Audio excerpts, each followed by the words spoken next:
Бишкектин 1-май райондук соту президенттик аппараттын мурдагы жетекчиси Данияр Нарымбаев менен Жогорку Кеңештин экс депутаты Хажимурат Коркмазовдун ишин кароонун улантты. Алардын экөөнө тең коррупция жана пара алуу боюнча айып тагылган. Бүгүн сотто айыпталуучуларга акыркы сөз берилди. Нарымбаев өзү иштеп турган кызмат социалдык экономикалык маселелер боюнча элдин кайрылуусун президентке жеткирүү экенин айтып, Нариман Төлеевдин кызы да ушул негизде кайрылгандыгын билдирди. Ал сотто өзүнө коюлган күнөөлөр боюнча далилдер табылбагандыгын айтып, өзүн актоону суранды.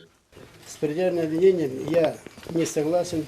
Ал эми Коркмазов бул иште ортомчу катаргана аралашып калгандыгын айтып, Төлеевдин иши боюнча акчаны Нарымбаевга бергенин дагы белгиледи. Мындан тышкары коюлуп жаткан оор кылмышка кириптер эмес экенин айтып, ал өзүн соттон актоону суранды. Айыпталуучулардын акыркы сөзүнөн кийин сот өкүм чыгарууга чыгып, 1,5 саатка тыныгуу жарыяланды.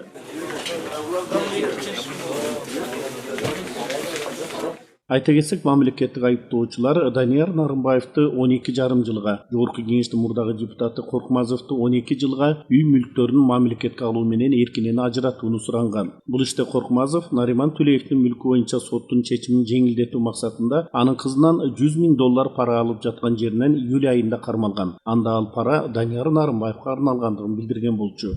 Ошентип 1-май райондук соту президенттик аппараттын мурдагы жетекчиси Данияр Нарымбаев жана Жогорку Кеңештин мурдагы депутаты Хажимурат Коркмазовдун ишин карап, өкүм чыгарды.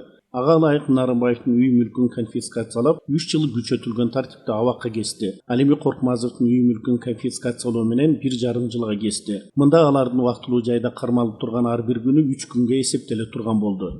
Эң ири деги каражатты пара алып атышат. Булар өтө көп элге зыян келтирген адамдар. Ошондуктан булардын жана прокурор 12,5 жыл берип аткандан кийин ошондон көбүрөөк же болбосо ошол жылды бериш керек болчу. Анан бул жерден бир 3 жыл Данияр Нарымбаевге берип атат, 1,5 жыл Коркмазовго берип атат.